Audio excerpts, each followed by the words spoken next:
Yes, Sam. Y'all barely beat Kansas last year, last second field goal, and you won by 7, I think, in the Kansas the year before. Why do you feel like y'all struggle so much against them?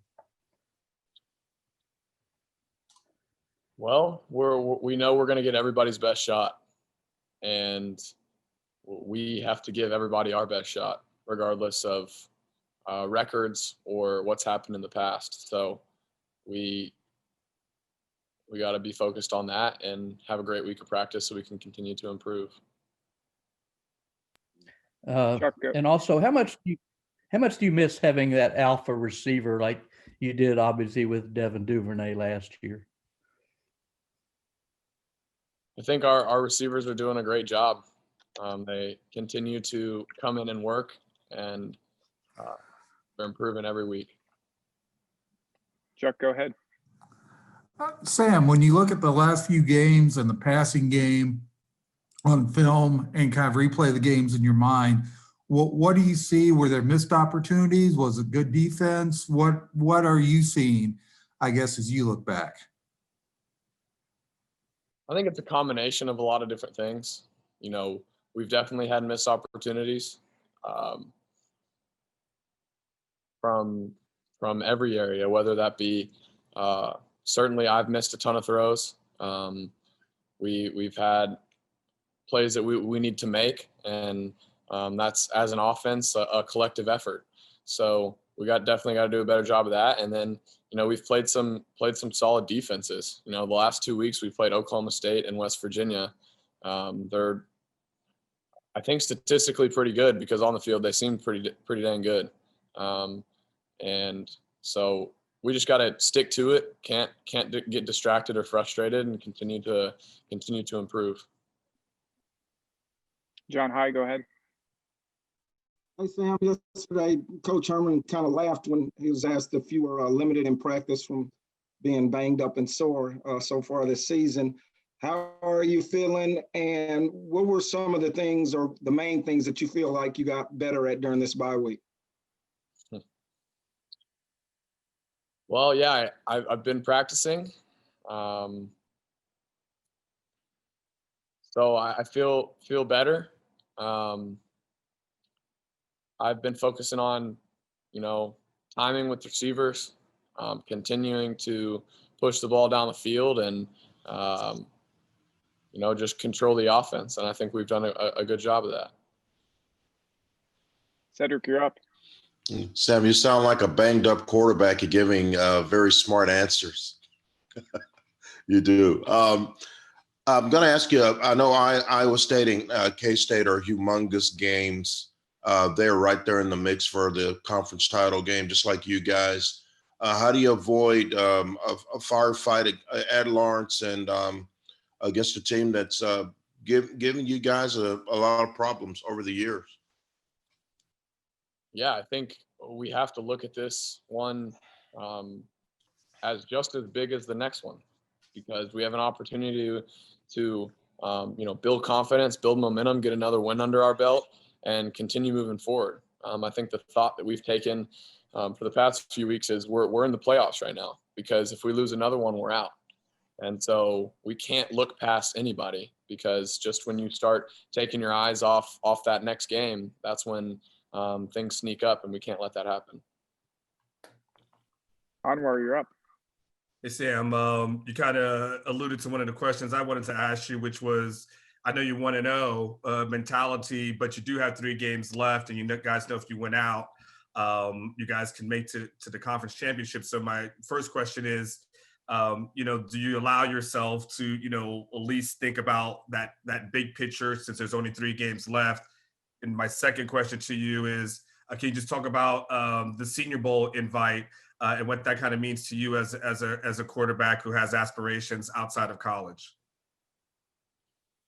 Yeah, I think it's certainly something that we understand can happen. With if we win the rest of our games, we'll have an opportunity to compete for the conference championship, and I think that's very motivating, because I feel like a lot of this year has felt very frustrating, and a lot of things have happened. We haven't played our best. We've lost a few games where we had an opportunity to win, And even with all the adversity that's come up, we're still sitting here 3 games left in the season, and we have an opportunity to compete for a conference championship. So I think it's given guys motivation and a lot of positive energy. And then, yeah, I feel very honored to receive an invite to the Senior Bowl. It's an incredible honor to compete. Obviously, they've had a long list of very successful professionals, and it's just an honor to be able to have the opportunity to go play with some of the best seniors around the country. Joe, go ahead. Sam, after being nominated for the Campbell Award last week, I'm just kind of curious what it means to be nominated for that award, and just how something known as the academic Heisman is something that could be in your trophy case at some point. Absolute honor. Growing up, my mom and dad they told me, if you don't have all A's, then you're not playing your game this weekend. And that was something that always stuck with me. Taking care of academics and off the field is just as important as excelling on the field.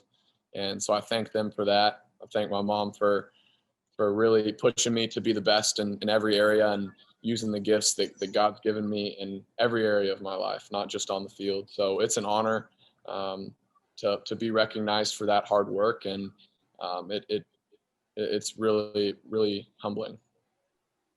Maya, go ahead. Hi, Sam. Just to piggyback off of Joe's question, I was wondering, how have you been able to balance being a student and then also being an athlete? And then also, what's been your hardest class you've taken at UT? Yeah, the balance part is tough. You really have to, especially with football, you really have to eliminate the things that a lot of college students do that just kind of passes time, that you're kind of just wasting your time, because that time is invaluable when you have homework and tests and really hard material. And then you also have practice and games and treatment and things like that. So I think in order to balance school and football, you just have to eliminate wasting time. As simple as that sounds, it's not very easy for a lot of people. And this, what was the second part of your question? Sorry. It's all good. What has been the hardest class you've taken at UT? Hardest class I've taken was definitely my 2 statistics classes. And I don't know, I might just be terrible at statistics, but just didn't click for me. Olivia, go ahead. Hi, Sam. You have mentioned in the past that your offense has yet to play a full game on y'all's best game. What is it going to take for y'all to play a full game where you're on your A game? Well, it's going to take a great week of practice. So we have the confidence going into the week that we know our game plan down solid. And then on Saturday, it's just going to take unleashing and not worrying about making mistakes, staying out of our own way, eliminating penalties, eliminating self-inflicted mistakes like turnovers, and then going to make plays. I think sometimes people might overthink things and be afraid to make mistakes. Like, go do what you did in high school. Go make a play when the ball's in the air. Go make somebody miss, and play and have fun. And that's what we got to do. Stay out of our own way and go make plays. Chip, you're up. Hey, Sam, you said after the West Virginia game, you just needed to let the ball rip. So how's that been going? And can you give us an example of how this team has gotten closer together? Yeah. Just letting it rip in practice, not thinking too much, just letting it go. It's been going well, and we're continuing to work at it. And then we've gotten closer. Just we continue to press on. I mean, I think we're a very close team just because of all the adversity that we've gone through already up into this point. And you got guys continuing to step up and lead, and take over and provide energy at practice, and have very positive talks with people. So we're just staying together and understanding what's in front of us. Marcus, go ahead. Yeah, Sam, you're 7 games in this season, and you're the team's leading rusher right now. I'm just curious, is that something that you've always been comfortable with from your high school days, or was there a point that you remember in either in high school or maybe even earlier in your career that you realized that that could be a big weapon for you at quarterback? I think it was always just kind of part of my game. And, it was the play that was called, and I'm going to execute whatever play is called to the best of my ability. So I think that's just kind of what's happened. And it's kind of been the same for a while now. Last one, Kirk, go ahead. Yeah, Sam, you're a marketing major, right? Yes, sir. I was curious why you picked marketing, and do you ever see yourself becoming a football coach when your playing days are over? I picked marketing because once I got into McCombs, I really didn't know what I wanted to go into. And I knew that every program in McCombs was exceptional and you really couldn't go wrong. And I just stumbled upon marketing, and then football coach after. I don't know. I see the hard work and the time commitment that it takes here at the college level for a lot of these college coaches. And I don't want to say no, but I don't know yet. Probably not. Yeah. And the last one on the Kansas questions, in your mind, Texas is never supposed to lose to Kansas in football, are they? Well, if Kansas is a better team and they play better, then they certainly have the right to beat Texas.